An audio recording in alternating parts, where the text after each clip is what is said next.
Hello and welcome to Real Opinions, and today is the first time I've recorded in a long time. I don't remember when the last time was. It was probably on the radio ages ago. It's also the first time I've recorded since we all went our separate ways, which is kind of sad. We all left for uni, and now it's going to be really hard to film together. This is like Joey post Friends. It's really sad and pathetic, and no one's going to enjoy it. I'll try not to make Joey.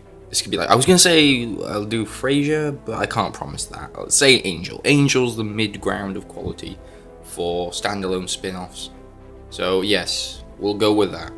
Today I'm going to be reviewing Now You See Me 2, which is the sequel to the weird heist, con man, magic movie that I kind of liked. I know people really dislike it, I mean particularly because of the ending, which is quite well founded because the ending is totally shit and doesn't make any damn sense. But I kind of liked it anyway because, I don't know, it was a guilty pleasure for me. I don't think it's a masterpiece. I think it's kind of fun. I like seeing how the tricks resolve themselves. It was enjoyable. It was textbook guilty pleasure for me. I wouldn't, by any stretch of the imagination, rate it very highly. If I was rating it out of 10, it'd be like, maybe a 6. I just enjoy it, that's all. Anyway, this one returns with the same characters, apparently a year and a half later. I think that's what they said. So we still have Jesse Eisenberg's like illusionist, Woody Harrelton's hypnotist, Dave Franco's street magician dude, Mark Ruffalo's leader slash undercover FBI agent, and Morgan Freeman's like antagonistic magic debunker. But we are lacking Melanie Laurent, I think I've said her name right. And I think it was Isla Fisher, but now I'm wondering if it was. The woman from the first film that was one of the magicians. She's not here anymore. She's really obviously written out of the film in that way where you can tell it wasn't part of the original plan. You know, they just go like, oh yeah, she quit. Do you remember, guys, when she quit? Remember how she quit in between the last time you saw us and now? Yeah, she quit.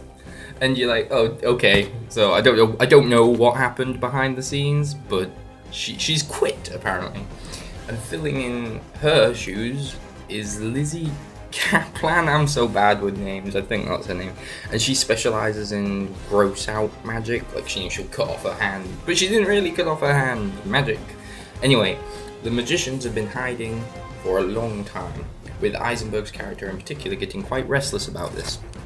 All the while, Mark Ruffalo was still doing his really confusing, baffling double agent thing, trying to appear like he's hunting the horseman when actually he's helping him out.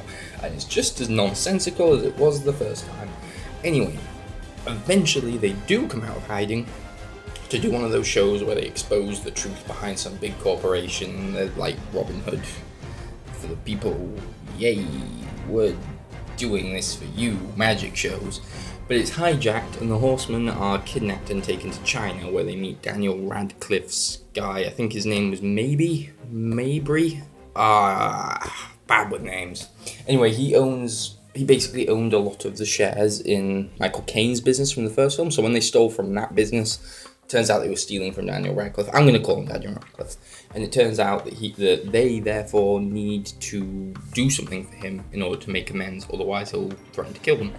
And so what he asks them to do is steal this high-tech computer chip, and from there on out, a really, really messy, illogical plot rambles on. And I'm saying this as someone who actually forgave the first one. Yeah, the first half of this film, I was more or less enjoying it the same amount as his predecessor. It was still silly, and it wasn't half as slick as it thought it was. But I was having fun with it, and I liked the tricks, and I liked the explanations, and I even liked some of the character stuff. It was a bit cheesy, but they have good chemistry, you know. Jesse Eisenberg and Woody Harrelson were in Zombieland together. They were in the first one of this together. They've developed decent chemistry, and I quite like watching them together. But then there is a point exactly after the best part of the film where it just shoots down and becomes something else entirely. It changes its focus from the heists and the capers and shifts it onto this convoluted personal revenge story nonsense that is A, boring, B, confusing and doesn't make any sense, and C, stops the magic tricks from happening. This was about the magic tricks, this was about the heist, this was about the caper, and this plot just goes, nope, you're gonna go watch the plot that we have, and the plot is the worst part of the film. Any magic that does actually come after it is predictable and obvious. And honestly, the grand reveal in particular, but like it does this thing, you'll know what I'm talking about, where like someone will bump into like a hobo in the street, and you know that that hobo is going to be important later. That hobo is going to be part of the trick. It's not just a random hobo, because of the way the camera will linger on it just a little too long, or the guy will say something like "watch it" to him. You know, they draw attention to the hobo a little too much. And you know that no other film would have someone bump into a hobo at the end of a scene, because it's weird, it's awkward, it's obvious that that hobo is going to be someone. I'm not stupid, I know the hobo is somebody. And I am stupid, and I still know that the hobo is going to be somebody. The chobo is going to be the chobo. I'm not stupid. The hobo is going to be somebody important. And lo and behold, later on they go, remember that hobo? And you're like, yes, I do remember that hobo. I'm not an idiot. Well, I am an idiot. I still remember the hobo. And so many of the tricks do this, where you just like, they've lingered too much on something, or the camera's framed in a way that just means you know where the twist is going to happen. In particular, as I said, the ending, the grand reveal trick that they do, it's so blindingly obvious. I'd be shocked if you didn't see it coming. I can't really describe why it's blindingly obvious without spoiling it, but essentially, because the camera doesn't cut out of the location in which the trick is set, I knew what the trick was going to be. And hopefully, when you see the film, you'll therefore know what I meant.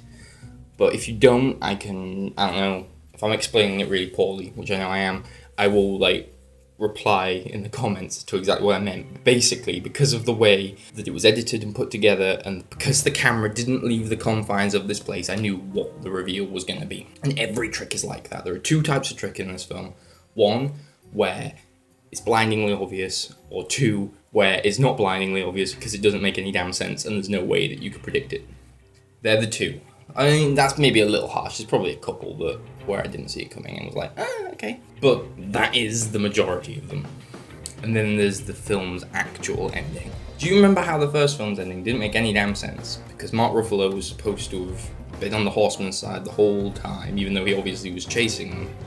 And you were like, what? But what? And then if you watch the film again, you're like, this doesn't make any sense. Why is he doing this if he's on their side?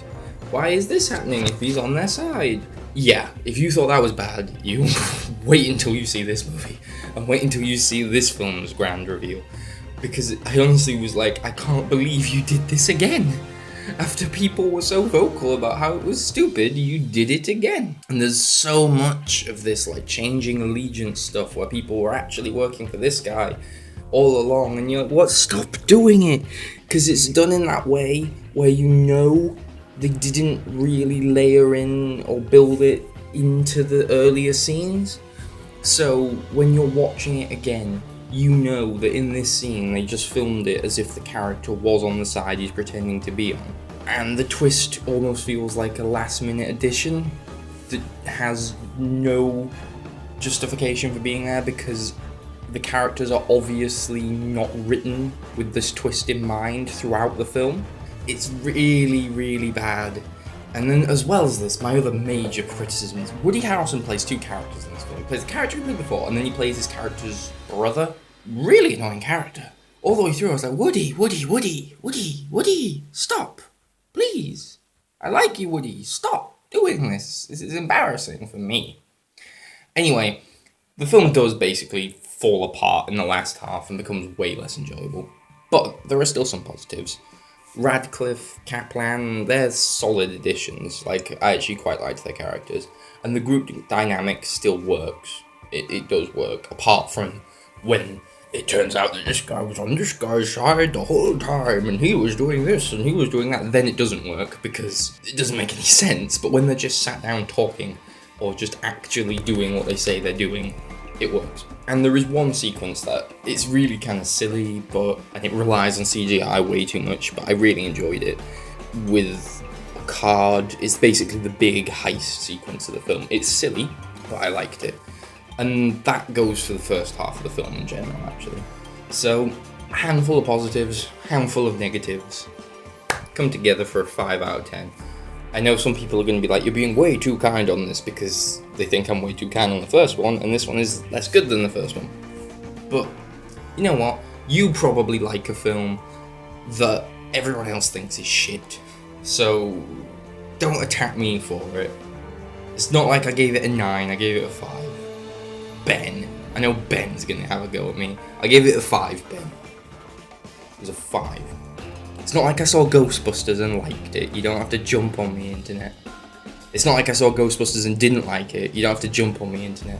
It's not like I saw Ghostbusters and had an opinion. I saw another film and had an opinion, and you're allowed to do that. It's only Ghostbusters. Can't wait to see Ghostbusters and have an opinion on Ghostbusters. Anyway, 5 out of 10. Honestly, I can't recommend it, but I'm not pissed that I saw it.